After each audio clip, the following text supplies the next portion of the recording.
Nós vamos continuar a nossa aula abordando agora quais são os objetivos da sistemática.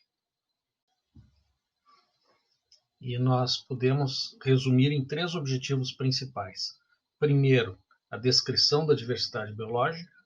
Segundo, a busca de uma ordenação para esta diversidade. E, finalmente, o terceiro, a criação de um sistema geral de referência, ou seja, uma classificação natural e estável para os organismos. Bem, vamos avaliar em detalhe, então, cada um desses 3 objetivos. Afinal, por que nós damos nomes aos organismos? Dar nomes aos organismos e classificar os organismos em grupos não é uma invenção moderna de Linneu.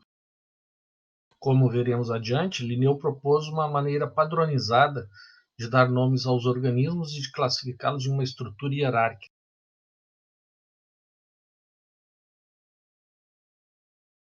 Mas, na verdade, a classificação não surgiu com Linneu.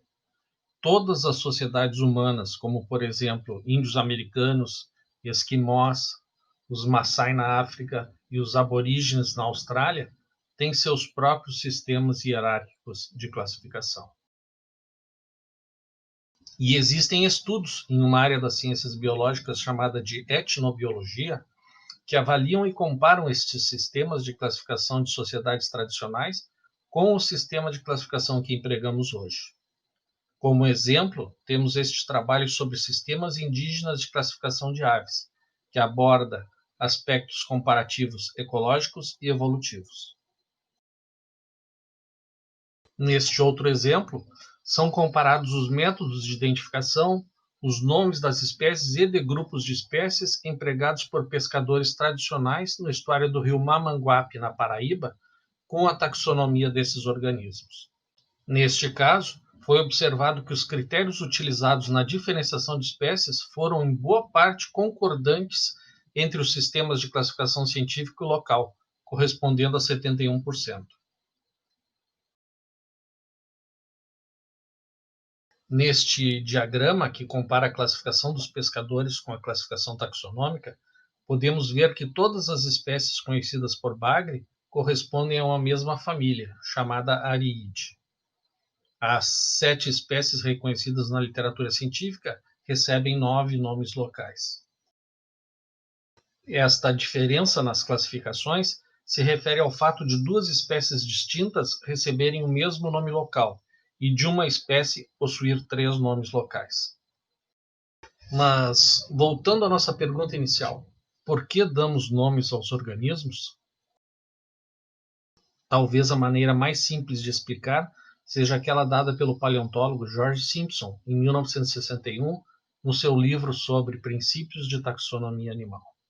Simpson diz que a classificação nos fornece uma maneira de escrever e falar sobre plantas e animais.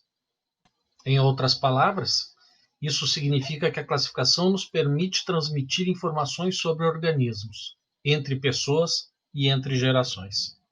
E transmitir conhecimento é cultura, e cultura é uma característica inerente à nossa espécie.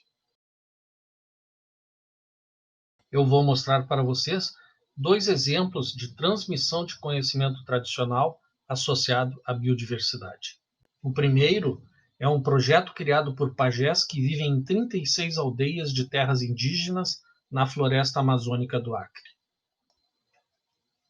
O livro resultante deste projeto, chamado em português de Livro Escola Viva, reúne informações de pajés e aprendizes para a transmissão de conhecimento sobre plantas, medicina e cultura tradicionais.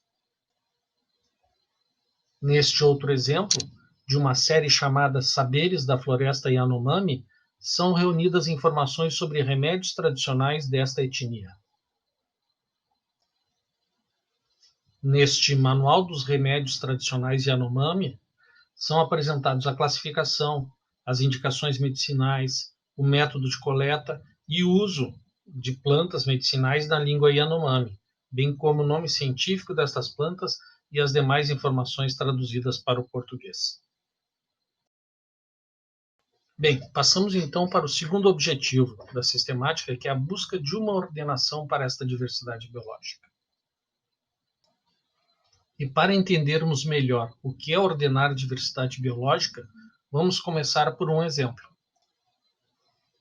Neste artigo, de 2019, foi descrita uma espécie nova de macaco da Amazônia. Os cientistas descobriram a espécie nova com base na análise de características externas, como o padrão de coloração da pelagem, com base também em características anatômicas relacionadas ao esqueleto do crânio e dentição, e também com base em análise de sequenciamento de DNA. Mas esses cientistas não estudaram a fisiologia e reprodução destes macacos. Você se arriscaria a dizer se ele respira por pulmão ou por brânquias? Você sabe se ele põe ovos? Você sabe como ele alimenta o filhote recém-nascido? No momento em que podemos inserir um organismo em uma classificação natural, pela análise de algumas características, nós podemos inferir um grande número de informações sobre estes organismos.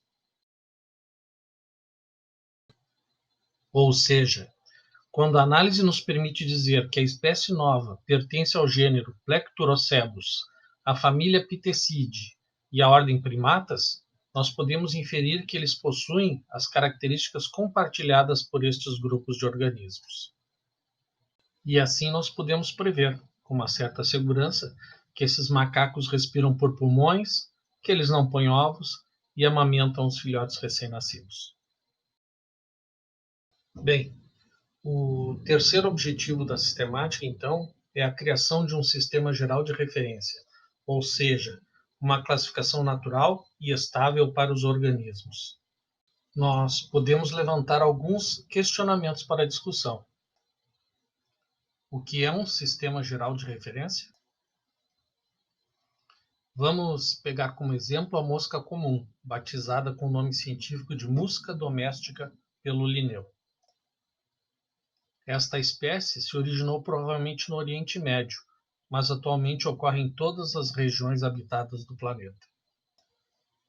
E em cada um destes locais, esse organismo recebe um nome diferente. Como nós podemos, então, preservar e intercambiar informações obtidas sobre esta espécie em cada uma destas regiões?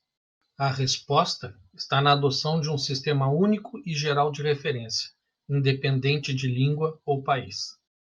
Em uma busca de artigos científicos sobre musca doméstica no Google Acadêmico, nós podemos encontrar em frações de segundo mais de 100 mil artigos publicados em diversas partes do planeta.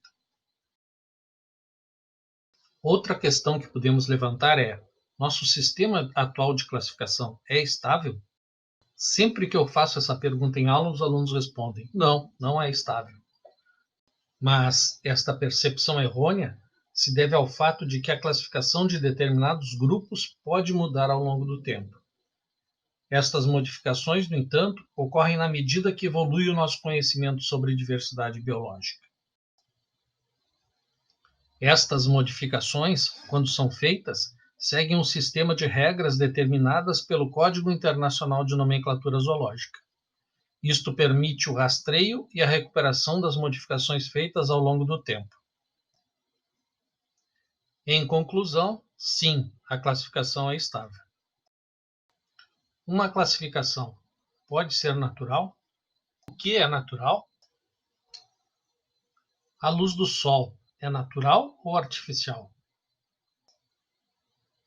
A luz das lâmpadas é natural ou artificial?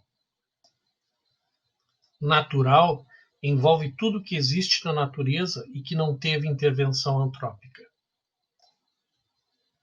Se conseguirmos refletir em uma classificação um tipo de relação natural entre os organismos, nós podemos considerar esta uma classificação natural. Mas existe algum tipo de relação natural entre os organismos que nós podemos empregar em uma classificação? Desde o momento que nós admitimos que existe evolução e especiação, nós podemos admitir a existência de uma relação natural de ancestralidade comum entre os organismos, independentemente da nossa habilidade em percebê-la. Se conseguirmos formar grupos de espécies que descendem de um mesmo ancestral, a nossa classificação será natural.